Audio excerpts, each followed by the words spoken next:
Good evening. Welcome to SAP Center. On behalf of Sharks Sports and Entertainment, you're at the San Jose Mayoral Forum. My name is Scott Neese. I'm the CEO of the San Jose Downtown Association, and I will be your moderator tonight. We are thrilled to have such a wonderful turnout. Thank you all for being here this evening. Myself and most of our downtown members are very excited about these four candidates and what their vision is for the future of San Jose. You're going to get to hear a little bit about that tonight. Let me introduce our candidates to you in the order that they've been randomly selected to answer each of the questions that we're going to ask tonight. To my right, San Jose City Councilperson District 3, Raul Perales.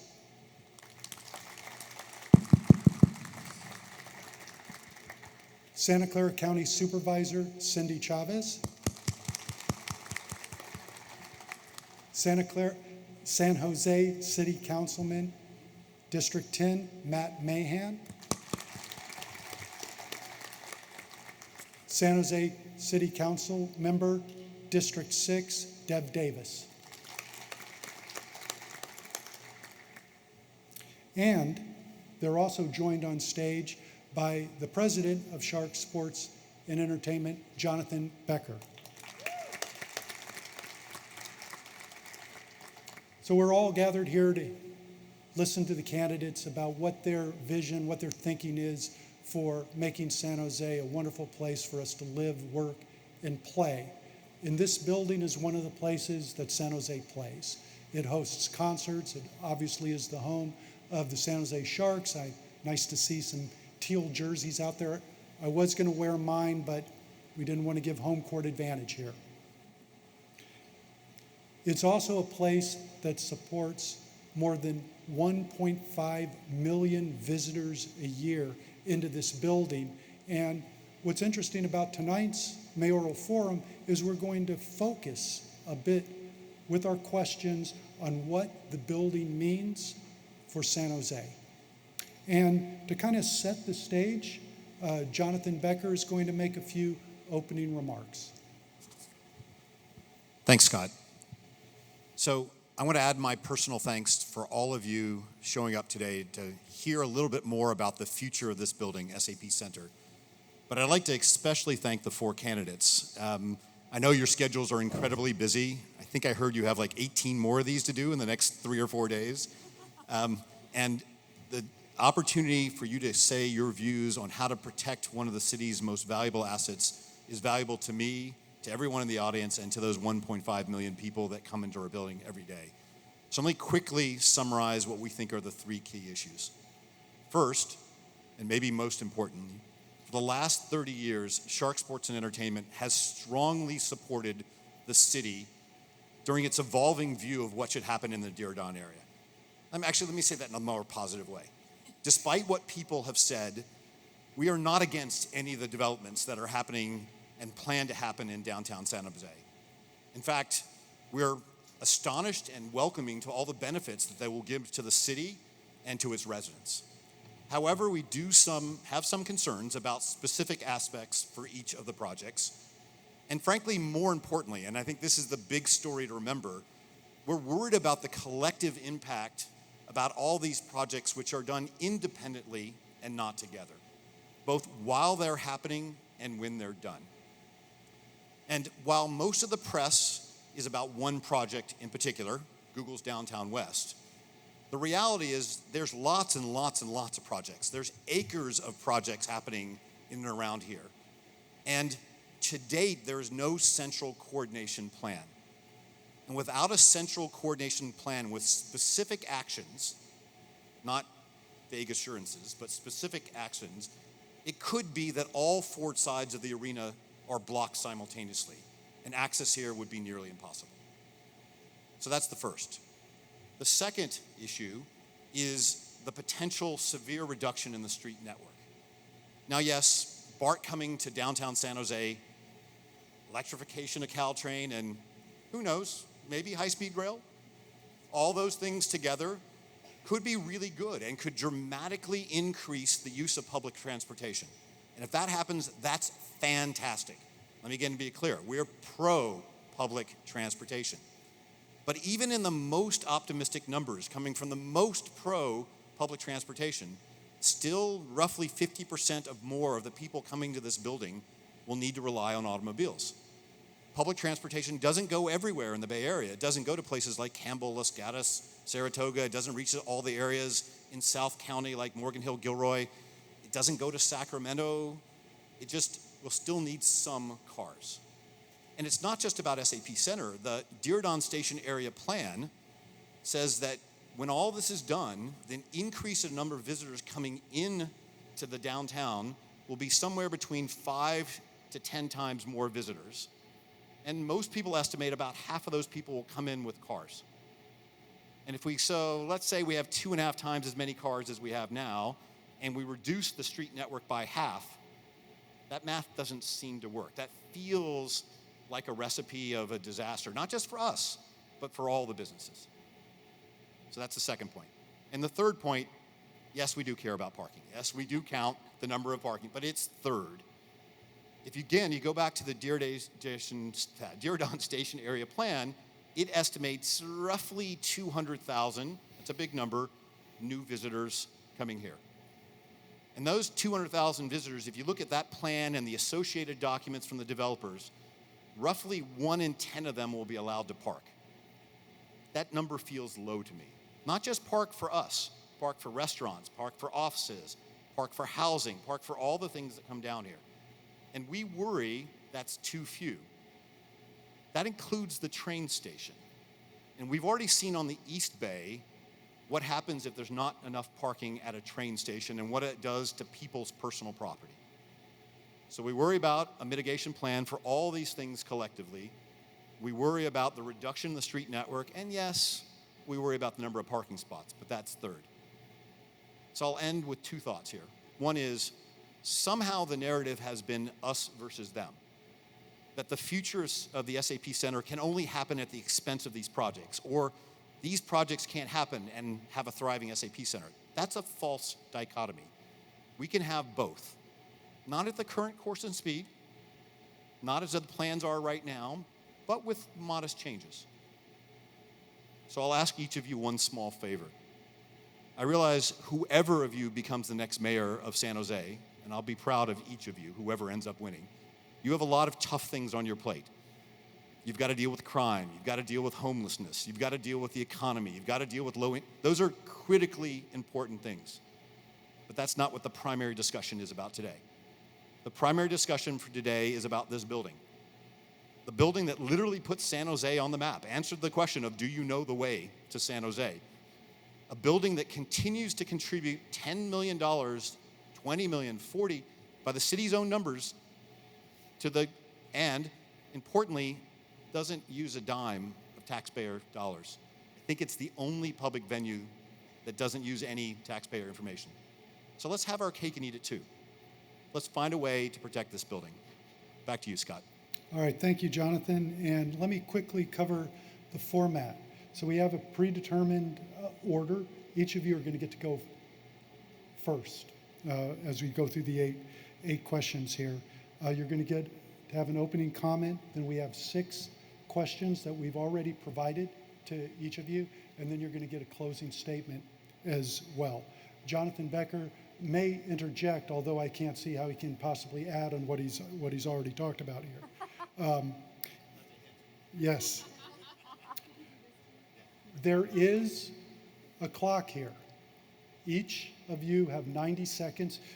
You don't have to use the whole 90 seconds if you want, but at the end of 90 seconds, I will be interjecting so we can keep it moving to be fair to all the candidates. And you're all pros and you've been doing this and you know the drill here. So let's get started in the order. Councilmember Davis, you get to start with your opening remarks. And we will start the 90 seconds as soon as you turn on your mic. Thank you. Good evening, everyone, and thank you for coming. I'm Councilwoman Dev Davis. I have been a council member for over 5 years now, and one of the big things that I've learned is that big problems get bigger during difficult times. That's certainly been true during the pandemic. And another thing I've learned is that even in the worst of times, good things can happen when we work together. And I think we're going to be talking about that a lot tonight. San Jose is facing big problems. I think we all know that. Homelessness and public safety among them. And City Hall really must begin to help, not hinder our growth. It is time for us to restore San Jose's status. We must be a safe, clean, and thriving city. To restore San Jose as mayor, I will focus on rebuilding public safety, protecting our single-family homes, and tackling homelessness and blight. I want to say also that I will not waste time on costly and ineffective policies like new gun owner mandates and non-citizen voting in local elections. The future of our city is just too important to waste time, and that is why I will be focusing on those priorities. Thank you. Councilmember Mahan.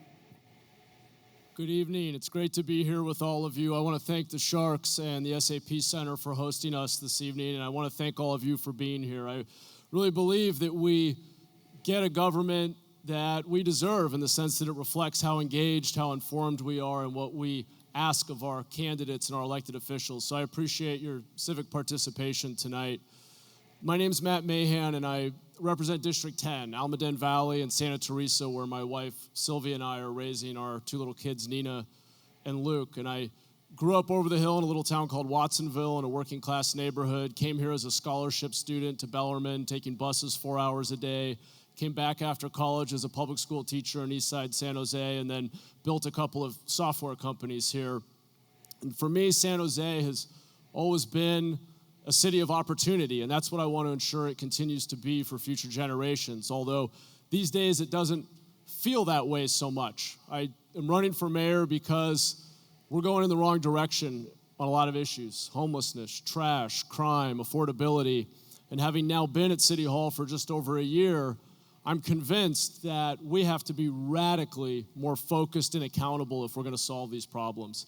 I think we have to set goals, measure performance, and if we can't deliver results, we shouldn't get raises as elected officials. And I think we need real culture change in local government if we're going to turn the corner on some of these challenging problems we face. Thanks again for being here. Supervisor Chavez, your opening statement. Well, thank you very much, and thank you all for taking time away from your families to participate in what I think is a very important discussion about the future of San Jose. I particularly wanted to say thank you to the Sharks and the SAP Center for hosting us tonight. I thought I would just take a minute to talk a little bit about why I chose public service. Growing up, my father was a carpenter, my mother was a teacher's aide, and we grew up in a house where everybody was welcome to come after school, and if somebody in our neighborhood needed help, my parents were there to help. I can think of lots of examples of watching my parents do kind of amazing things, but two was that we had a neighbor that was diagnosed with a very aggressive form of cancer, and that family had an opportunity to get experimental treatment, and they had 3 little girls that they needed to leave with somebody while they were waiting for their family to fly in, and my parents said yes. And I can look back over my childhood and honestly say that we had individuals and families living with us while they were saving for their own home almost all of my growing up. And what I learned from my parents was that if you were going to be part of a community, you had to be part of making it better, that we all had an obligation not just to help ourselves, but to help others. Because of that, I went on to run a nonprofit. I was a leader in the labor movement. I served on the San Jose City Council, and I'm currently a member of the Board of Supervisors. Councilmember Perales. Well, good evening, and yes, I echo the thanks for you being here tonight, giving up your evening to learn a little bit about us as candidates, and thank you to Shark Sports and Entertainment as well. My name is Raul Perales, and I am a proud lifelong resident here in the city of San Jose. also a lifelong Sharks fan, having been 11 years old when the Sharks came here into San Jose. I grew up in a humble working-class immigrant family, and I'm proud to be the first in my family to be able to graduate from college right here at San Jose State University. I went on to be a high school substitute teacher and went back to school actually to become an emergency medical technician. And my first job was actually here, working at the arena. After that, I went on to be a San Jose police officer where I served our city for 8 years in a full-time capacity, and I continue to serve today as a reserve officer. In 2014, I ran for San Jose City Council, and I'm proud to be the representative now of the District 3 Downtown Core for the last 7 years, up until redistricting, having represented here the Sharks Tank. And I'm running because the challenges that we face in our city are very personal to me.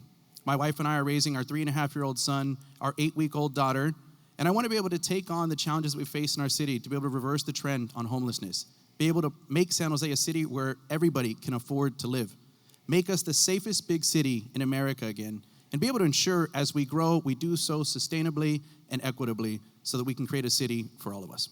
Thank you. Thank you for the opening statements. Our first question, and Councilmember Perales, you're going to get to lead off now. What is the biggest challenge the city faces, and how do you, as mayor, plan to address it? Well, of course, it's the development happening here next to SAP Center. No, actually, I would say the biggest challenge we face is with homelessness. And as your mayor, I would make that my priority issue. I would take responsibility for being able to turn around this trend and this crisis on homelessness. And number one, it would start with housing and shelter, something that for the last 7 years I have made a priority, and I'm proud to have developed more affordable units here in my district than in any other district in the city, addressing this challenge head on, developing the first 100% permanent supportive housing development to directly get 134 individuals off of the street and into shelter. But it's not just shelter and housing that we need.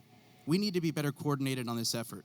As mayor, I would also start a homelessness task force, ensure that we can work better together with our partners, like at the county, to address some of the underlying factors, like mental health and drug and alcohol addiction, so that we can get people the care and the service that they need while we are also sheltering them. Thank you. Councilmember Davis.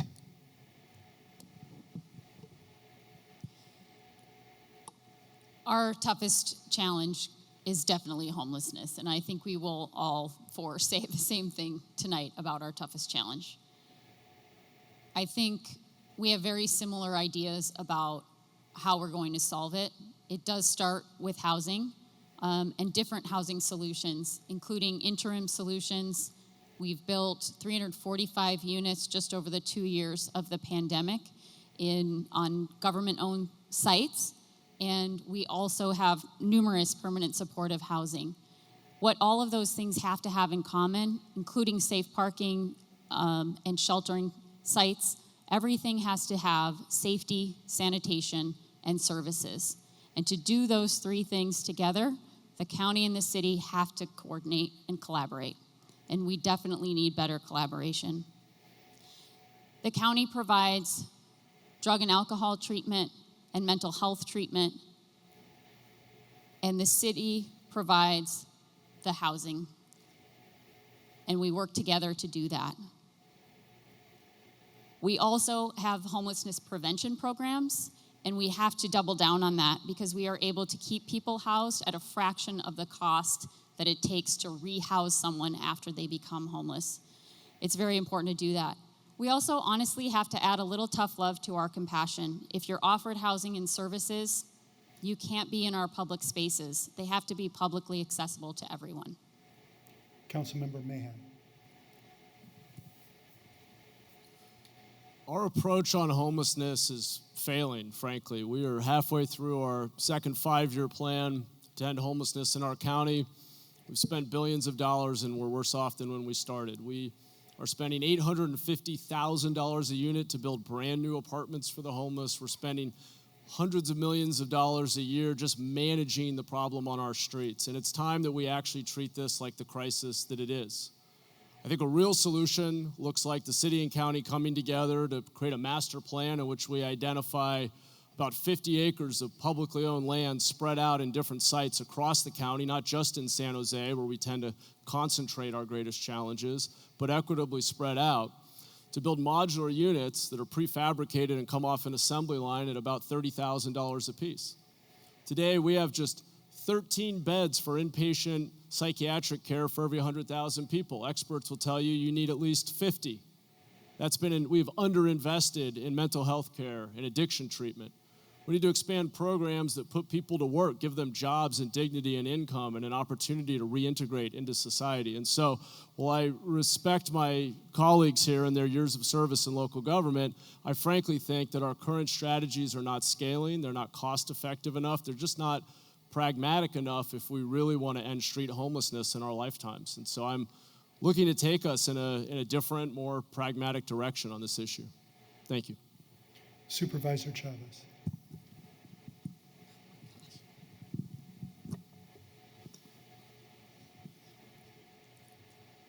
Jonathan, I broke your mic, sorry. The next mayor of San Jose is going to be facing so many tough issues: crime, housing, homelessness, the cleanliness of the city, being engaged in climate change. And one of the things that I just wanted to focus on, I was going to talk a little bit about how important it is that we're going to reinvest in public safety. The reason I think this is so important is it's a cornerstone of how people feel about the place that they live. First, we need to hire more officers, and it's going to cost us some money, but it's very much worth the investment. Second, we need to make sure that we're hiring non-badge staff. For example, our dispatch, when you call 911, most of those folks are working overtime because we don't have enough people to provide that support right now. We need to make sure we're hiring public safety officers, again, non-badge staff, to take responsibilities so that the leaders, the police officers, can deal with what is in front of them that are the most serious crimes. The other thing we need to do is continue to invest in partnership between the county and the city, where we now have a program called MCAT, where we can send 2 officers and mental health workers so we can stabilize folks and not have to put them in custody, but get them the services they need. Lastly, we need to make sure that officers aren't responding to calls they don't need to respond to, and using nonprofit partners to help us to respond to mental health issues. Thank you. Our next topic, and Supervisor Chavez, you get to lead off, so hold on to that mic. This is focused on downtown. What is your vision for downtown San Jose, and how does the SAP Center and the Sharks franchise fit into it? So the thing I love about San Jose, there are so many things, but when you think about San Jose and you think about downtown, it really is the gathering place for the city and for the region. It needs to be vibrant, healthy, connected, welcoming, safe, and clean. And what that means is our partners, like the SAP Center and all of the other partners, the Downtown Association, Team San Jose, all of those folks, the Sports Authority, I could go on, that have a role in bringing people downtown, need to have an opportunity to play a leadership role in talking about and thinking about what it looks like in the future. I think that's very important. I think one of the points that Jonathan raised earlier is the lack of engagement and the lack of coordination means that we have all of these different organizations kind of working on their own, and I think they do their best to coordinate and collaborate, but we really need them to be able to do that sort of on a moment's notice. I want to just add one point about why these institutions are so important to San Jose. People who love this city love it for many reasons. They love the school they live in, they love the street they grew up on, but they love the common experiences they have. They love coming to the Sharks. They love seeing concerts. They love going to a Giants game. And what that means is that the city needs to understand that these organizations are not just important for tourism and the economy, but they're important to help people fall in love with the place that they live. And I want to support that. Councilmember Perales. Yeah, thank you very much, Scott. I grew up in West San Jose, but I always loved downtown, whether it was cruising my 65 Impala down Santa Clara Street or coming here for concerts and Sharks games. And this is where I wanted to move. And so after living in West San Jose for over 20 years, I moved into downtown, and that's where I've lived ever since. What I was attracted to was the big city. And we've sort of always been on that cusp of getting to that next step. And it's been terrific to be a representative here over the last 7 years. Pre-pandemic, we had some of the most growth and development that we've ever seen here, high-rise development, new businesses and restaurants, really a vibrant area that was thriving. And we've struggled now through the pandemic. And as you know, Scott, it's really a core focus of ours to get back on that path of vibrancy. And the SAP Center has been for decades and will continue to be a core element in creating that vibrancy, in bringing in people, thousands of people into our downtown core. When you come into downtown, the most exciting and vibrant nights are nights when there's a Sharks game or there's a concert going on and people are all in and around. So the SAP Center is a core element for me, and it is absolutely a part of that vision in a vibrant and thriving downtown, especially as we grow out here downtown west.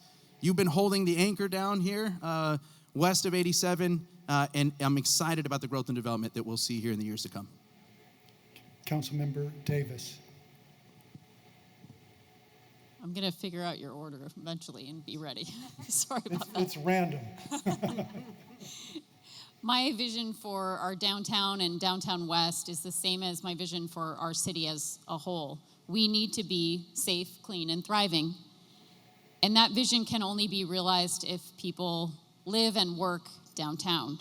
And that's why I'm so excited about the new developments that Jonathan mentioned, not just Google, but everything that's coming around downtown. Downtown is a place where fun events happen, and they're happening all the time, and people want to come downtown for events and also just to hang out. That's the vision, I would say.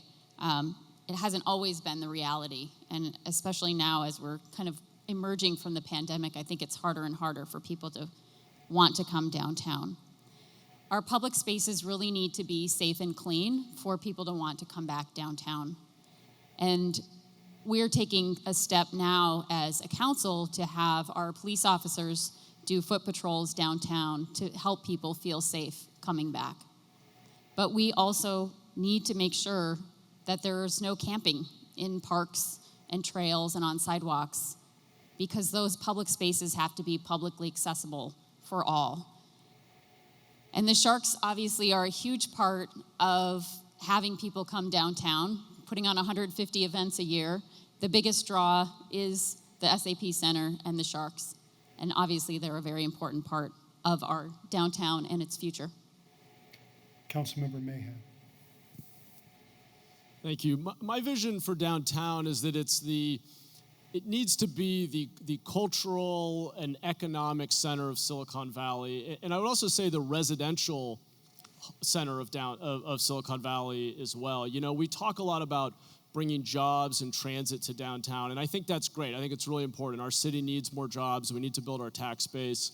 But I think the most transformative thing we can do to downtown is have people live in downtown. And we have one of the most sparsely populated downtowns in the country. If we can significantly increase the residential density of downtown, more people will be walking around during all times of the day and night, and I think the downtown will become safer and cleaner. Of course, we as a city have a responsibility for making the investments to support that. So fully staffing our police department, having those foot patrols, ensuring that we're supporting our local businesses downtown. But the single best thing we can do is bring more people downtown. On the Sharks and the SAP Center, I think it's critical that we support this incredible, I don't even want to call it a business, it's more than that. It's an institution that has done so much for our city. As the city grows up around it, we have to continue to embrace the arena and support its patrons, its fans, as people want to come and go. We need to make it easy and make sure that we manage this transition very carefully, which I know is more of what we're going to talk about this evening. Thank you. I think we're figuring out the person who goes last goes first next, so keep that mic there. So you heard Jonathan talk about the dramatic transformation that's going to take place in the Diridon area. If you are the mayor, what is your plan to help mitigate and manage these major construction projects and their impacts, especially for arena patrons? Yeah, and thank you. As Jonathan said, there's a possibility here for a confluence of a lot of different development all around the arena happening at the same time. And I understand why that's a scary prospect. And I think the answer to that from a city perspective is, number one, we need to have a master plan in which we outline each of the investments that we anticipate moving forward, the rough timing, the impacts, and we're doing our best to coordinate when and where and how they're happening, and that the Sharks leadership is at the table every step of the way and understands when are these investments happening, how are we mitigating. I think it's critical that Sharks leadership has a point person at City Hall who has the experience and the authority to actually make decisions and call on and activate any department, whether it's transportation or SJPD or code enforcement, to make sure that people have access to and have a great experience coming to the arena no matter what's going on in the immediate vicinity. So we need to plan this out very carefully. We cannot damage businesses or cultural institutions in downtown as we grow. We have to grow responsibly, plan ahead, have a very open line of communication, and be extremely responsive. And that's why I think it's important that there's a development czar that you can call any day, any time of any day, to make sure that if construction equipment's in the way, that we get it moved before a game starts, for example. Supervisor Chavez. The construction that's going to be happening here is not just downtown West, and it's the Diridon Arena Station, it's BART coming to San Jose. We're talking, the development up and down East Santa Clara Street for the next 10 to 15 years is going to be profound. And I say that because I think that it is a great idea to have a one number to call. But the bigger challenge we're going to have is coordinating all of that construction, because it's going to impact the SAP Center, it's going to impact neighborhoods, it's going to impact tiny businesses that have just been through heck with COVID. And so what this requires is for us to have a construction management plan for the city that takes in all of those different moving parts into account. And what it also means is that we've got to be really collaborative, because the thing to remember is that the good news is a good chunk of that money is going to be invested from the public sector, but a bunch of it's going to be private sector, which is exactly what we want. And we don't want to kill downtown while we're rebuilding downtown. So I think a construction management program that is really downtown wide is the only way we're going to be able to protect housing, businesses, the SAP Center, and any new innovation, anybody else who wants to make an investment. Councilmember Perales.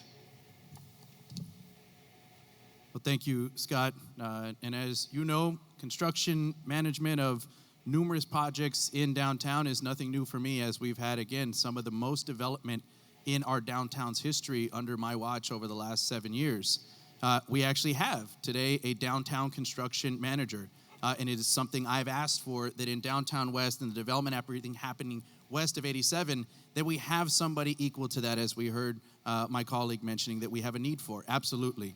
We have been managing the construction projects here in the downtown core, whether it's Adobe's Tower, J. Paul across the street, West Bank's development, and we've been doing so right in the middle of special events like having Christmas in the Park, the ice rink, and navigating the closures of streets, ensuring that we can keep pedestrian and bike access, ensuring that people can still get to and fro to all the events that they get to. So it would be no different here west of 87 as we manage and mitigate all of that. We need to ensure that people can still get safely to games and events, that they can get to work, that they can get to this train station, that they can get home, quite frankly. Because there's a lot of residents that live in and around here as well. And so absolutely the management of this plan is a key element, and we do need to ensure that we are coordinating all of those efforts together. Councilmember Davis. Thank you. Communication and collaboration are essential to manage this transition.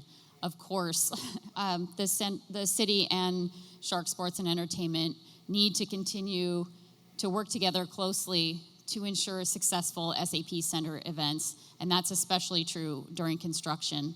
Of course, we need a construction management plan for Downtown West, and I know the City Public Works Department is already hiring a point person already to coordinate all those construction activities in this area and to work directly with Shark Sports and Entertainment. And the Department of Transportation will also, so there will be one point person for construction, and there also will be another point person for traffic management, and to ensure that we have adequate event parking throughout the whole time of construction, which is going to be a long time. And I think it's worth mentioning that there are going to be some impacts. I think it's important to just get that out there. Other arenas have been successful in urban environments, and to my knowledge, this is the only arena that is going to undergo a transformation from a suburban environment to an urban environment while staying in one place. So it is going to be a tricky business for sure, but having communication and collaboration all the way through, and I would also say trust amongst all the parties, is going to be important to ensure success. Thank you. This next question is going to be about access. When we survey people who consume entertainment in the Bay Area, SAP Center is number one. You compare getting into Shoreline, Chase Center, Oakland Arena, the Coliseum. We are blessed how easy it is to get in and out of this building, and we want to see that continue. You heard Jonathan talk about some of the plans to reduce street capacity, and as mayor, with this extra density, with these changes in vehicle trips, how will people who have to drive to the building avoid gridlock when we have these plans to reduce the road capacity and the number of streets? Do you support maintaining existing street capacity for drivers to help mitigate traffic delays caused by all of this new growth? And Councilmember Davis, you were last, so that means you get to go first. Well, the cheeky answer is the easiest way to avoid all that gridlock is to take public transit. And I think it's impossible actually to determine exactly right now, today, the number of trips that are going to be happening at the same time. So you mentioned the 200,000 trips, but we don't know what time of day all of those trips are going to be happening. And so we don't know what the street capacity will need to be. So I'm not in the business of making promises that I don't know that I can keep or that I'll even want to keep, even a few years down the road. And I also want to just talk about the street closures that we're talking about. Only a portion of Montgomery is going to be closing, and that'll be south of San Fernando. And north of San Fernando on Montgomery, the plan currently is to have a designated pickup and drop-off site for ride sharing, which I think is going to be a great way for people to get here and not have to worry about parking. And then the 50% reduction that was discussed refers to Barack Obama Boulevard becoming a two-way, but there's also a flex lane in the plan, and I support installing that flex lane to help manage with event traffic. And then we can talk about West Santa Clara Street and whether there will be bus rapid transit. I think we absolutely as a city have to hold the line on not having bus rapid transit until after BART comes in and determining whether or not we need that, and keeping the existing capacity for West Santa Clara Street throughout construction. Councilmember Mahan. So I've relied on public transit at many times in my life, and I'm a cyclist and I love walking. But I also think we have to recognize that we've spent 100 years building around the car, and we have to really thoughtfully and carefully transition and make sure that we don't leave other people behind or punish folks for owning a car. So I represent a district in South San Jose that 95% of people are car dependent because there aren't great alternatives. How many of you this evening came by car? Just quick show of hands. Okay, it looks like 95% as well. So, I think my philosophy on this is we absolutely should invest in public transit, and we're blessed to have what's going to be one of the most important multimodal transit stations on the West Coast across the street here. We should absolutely invest in bikeability, walkability, and innovation in mobility. And I'm all for that innovation. That's what's made our valley great.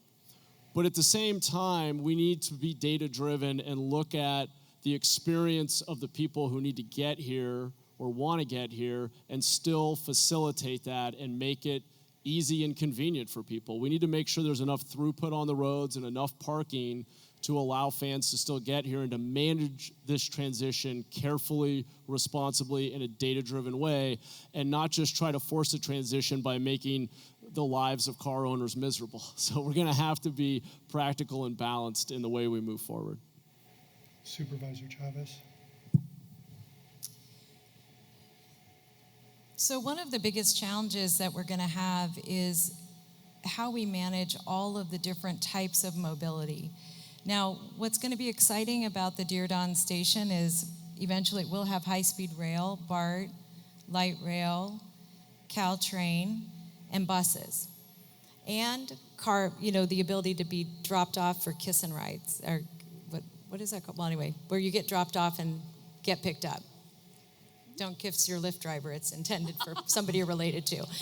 But the point of it is that we're going to have to be very, very flexible about how we manage all of this, because one of the challenges is if you think about a bus is in traffic. If the streets are constrained, public transit, especially as buses, isn't moving faster than a car. So really looking at opportunities to both preserve and protect the mobility and the access is going to be critical. The other thing I would just add is, as it relates to micromobility, scooters, electric bikes and other opportunities, that really could alleviate quite a lot of pressure off of this facility.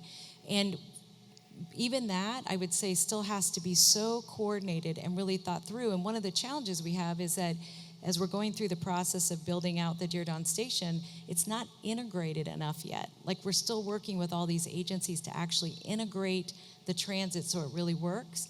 And last, we have to coordinate it so it works for the facility. Councilmember Perales. Yeah, thank you. I know Councilor Mahan asked about how many people had driven here. I'm curious how many people have had their best memories of Candlestick Park, not going home afterwards and hanging out for 2 hours afterwards because you couldn't get out of there and tailgating with your dad. Yes, see, Dad. Thank you, Dad, for raising your hand. Those were some of my best memories. And so not always terrible in being able to get in and about. But I'll be a little bit more bold in my answer here, as I was in the questionnaire, as Jonathan knows, in saying the answer is no. And I don't think it matters who is actually mayor. I don't think we're going to be able to preserve the capacity for vehicles in and out of the area here. It's not realistic. Why? Because we need to expand the capacity for everything else, as Supervisor Chavez just said. Today, if you're on a bike and you're coming down Santa Clara Street, it's not very safe to be riding down into the area. And if you want to get in and out of there, you're on a scooter, you're walking, you want to come in by a bus. We want to create one of the richest and busiest multimodal transit hubs west of the Mississippi here. So we can't have a narrow focus on just the vehicle. We have to ensure that we are creating capacity for every single mode of transportation, which absolutely includes the vehicle. And I think it needs to have a very keen focus on events at the SAP Center, because we know there's a huge influx of cars coming in at the beginning, regardless of the investments that we're going to make here, and there'll be a huge influx coming out.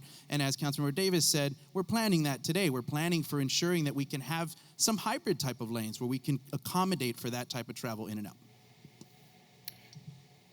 We're going to talk about vehicles a little bit more. Oh, I'm Jonathan. I promised I wouldn't chime in that much, but just one thing for each of the candidates to remember. There are some decisions you can undo 10, 20, 30 years down the road, and there are other decisions you can't.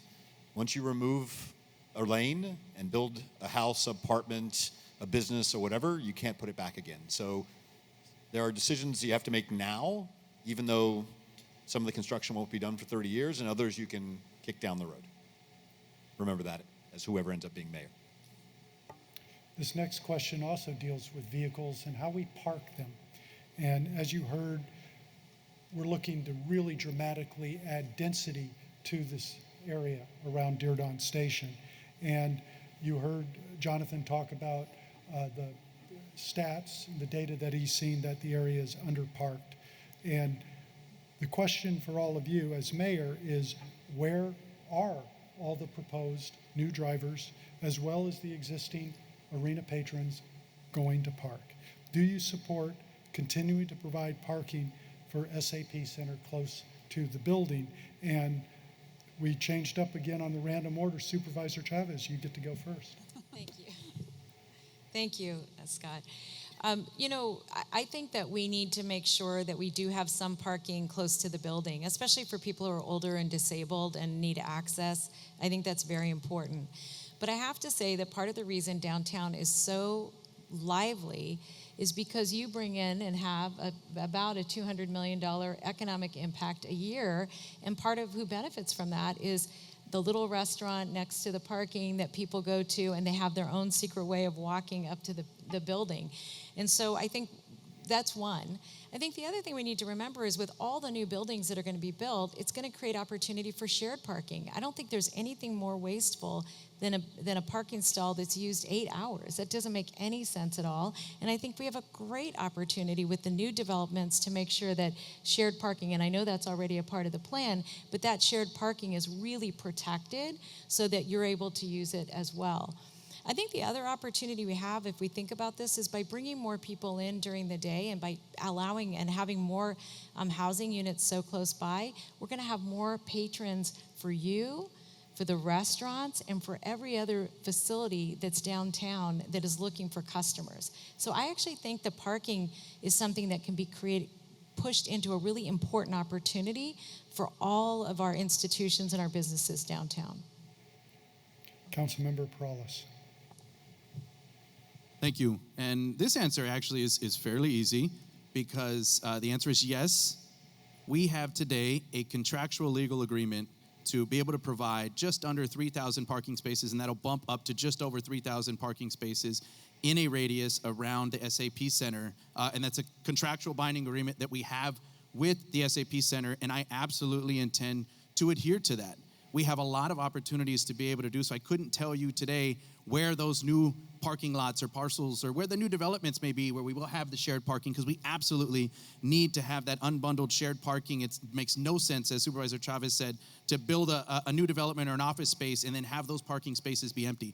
So I don't think any one of us can tell you today where those parking spaces exactly will be, but I can tell you, based on the commitment that the city has made to Shark Sports and Entertainment, that we will meet that commitment.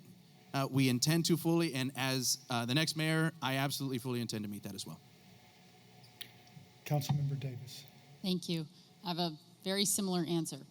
We have an arena management plan, and it's important to keep our promise in that plan to have the number of accessible spaces within a third of the mile of the SAP Center. Developments in this area, or anywhere really in the downtown, are required to provide adequate parking for their site and or a transportation demand management plan to ensure they know how people are going to travel to and from their site and what the impact on our transportation infrastructure is.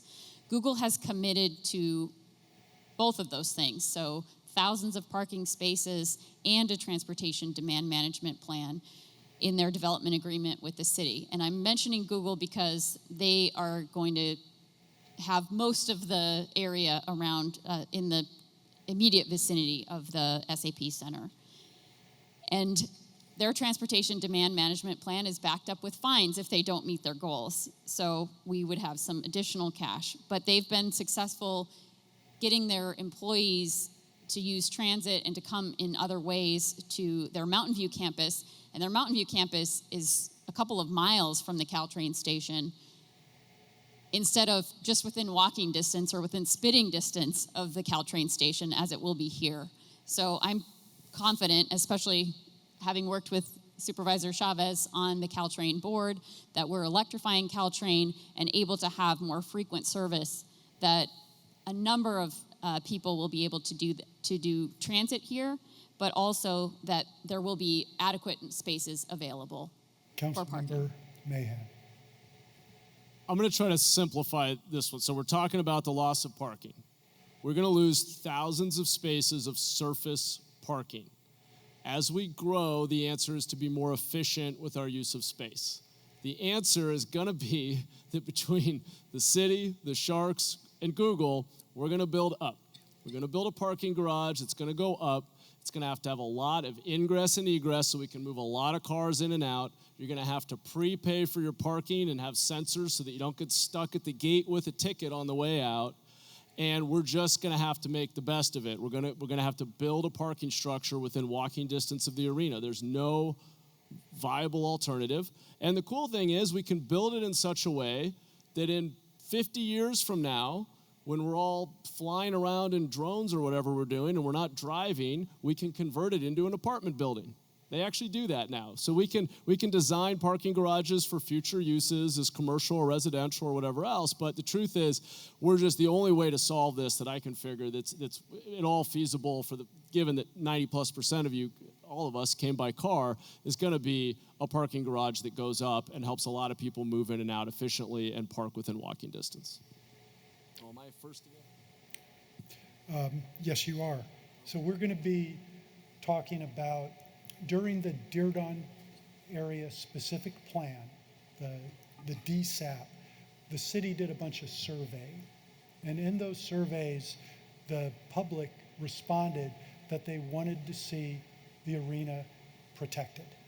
And our question for our mayoral candidates is, do you agree with those residents, and how do you plan to do that as mayor?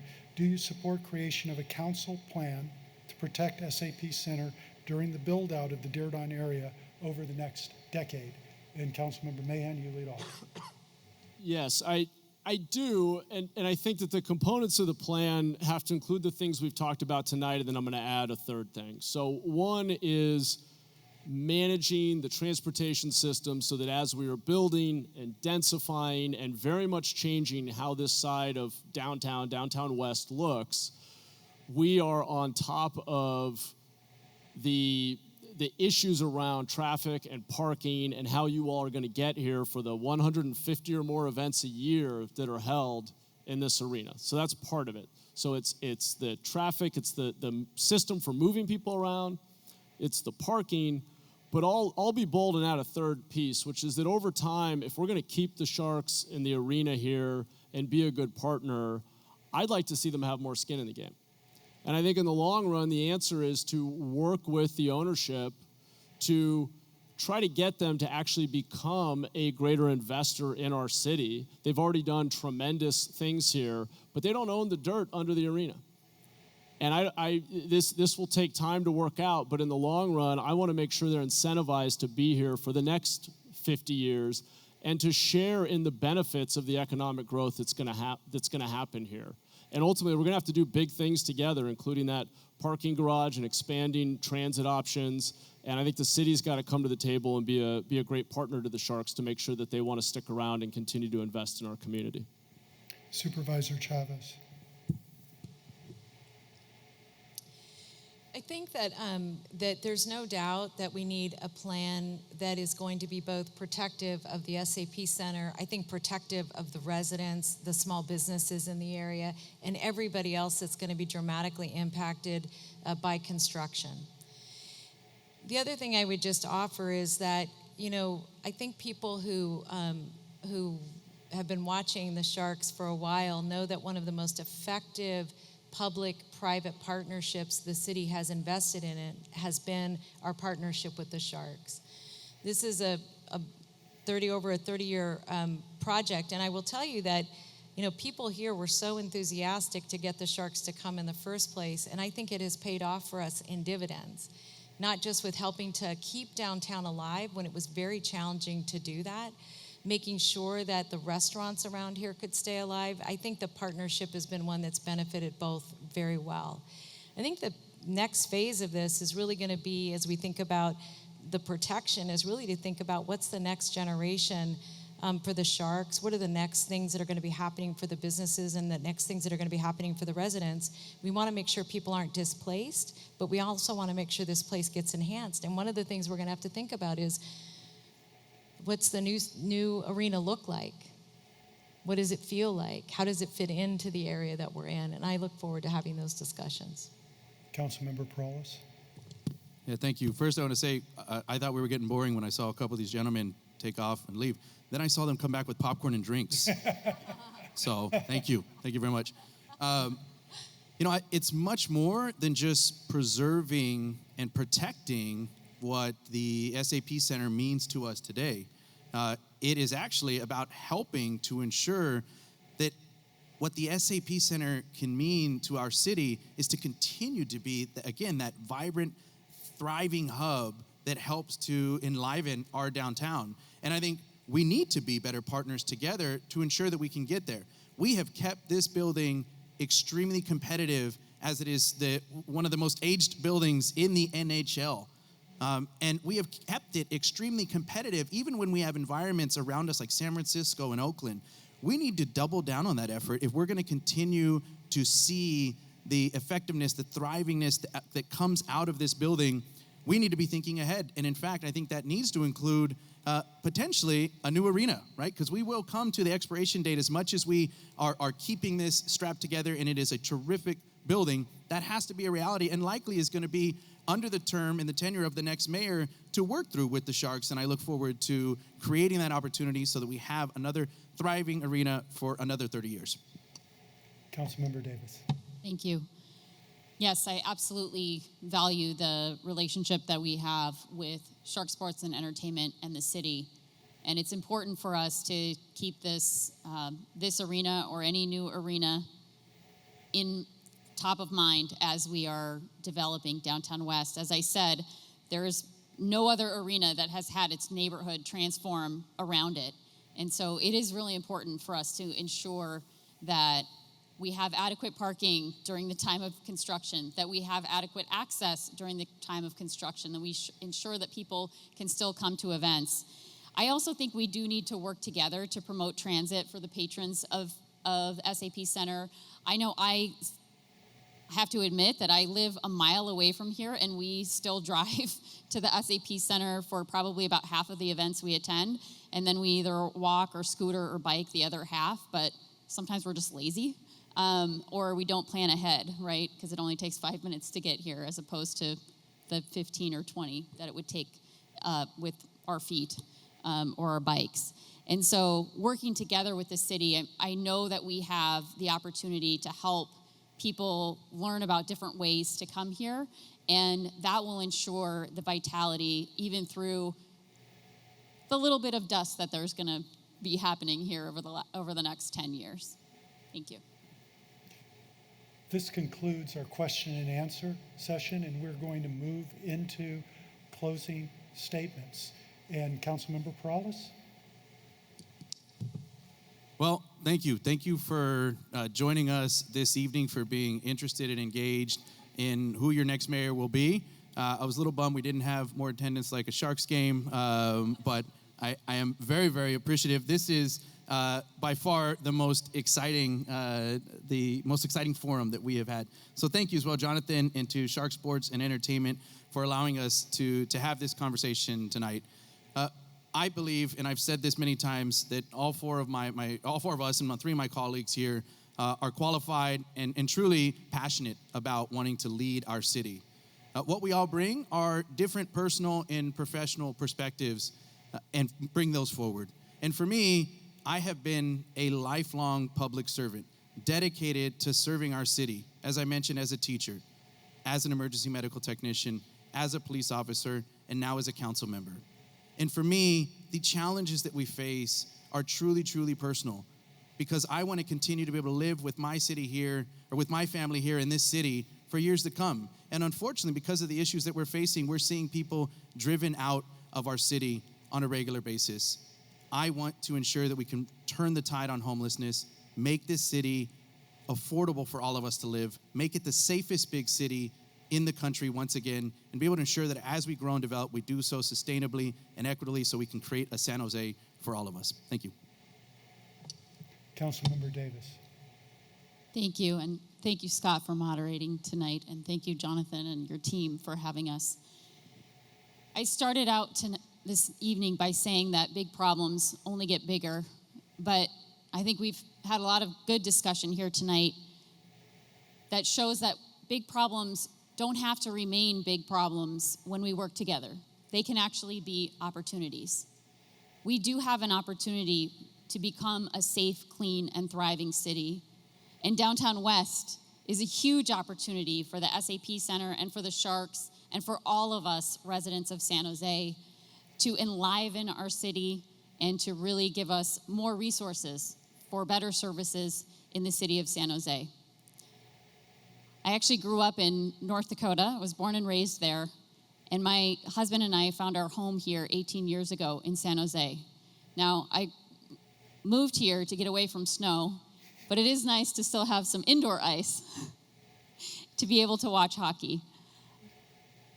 And we're proud to be raising our 2 California natives, our son and daughter, who are both teens now, here. And we've been coming here since they were little, first to Disney on Ice and the circus when it was here.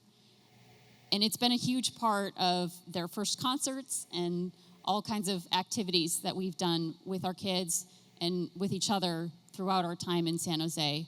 And I'm just so proud to be here this evening, and I'm just so thankful that we have this great gem in our city.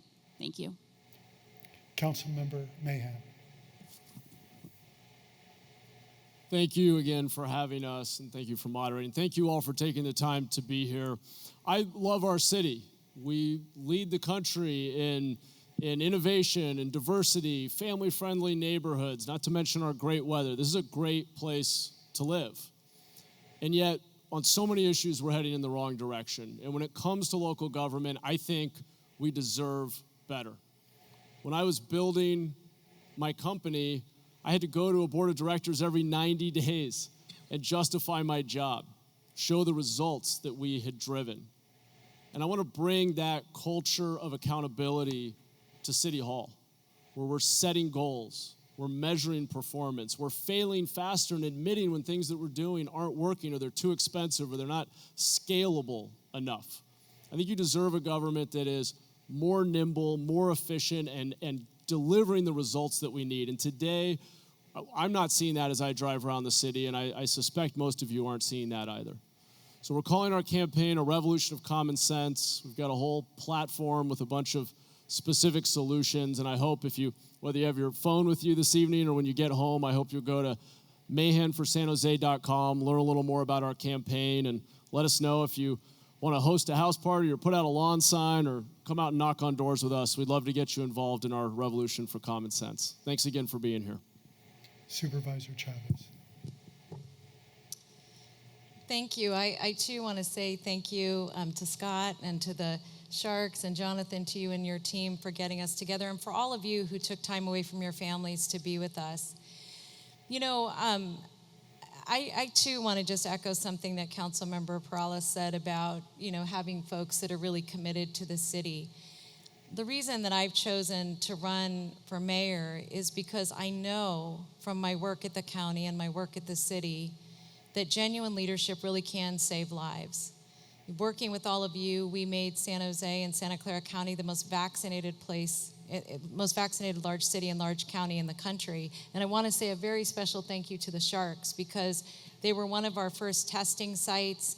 They helped us and sent young people to get vaccinated by giving away Bad Bunny tickets, which is how I learned who Bad Bunny was, and Harry Styles apparently.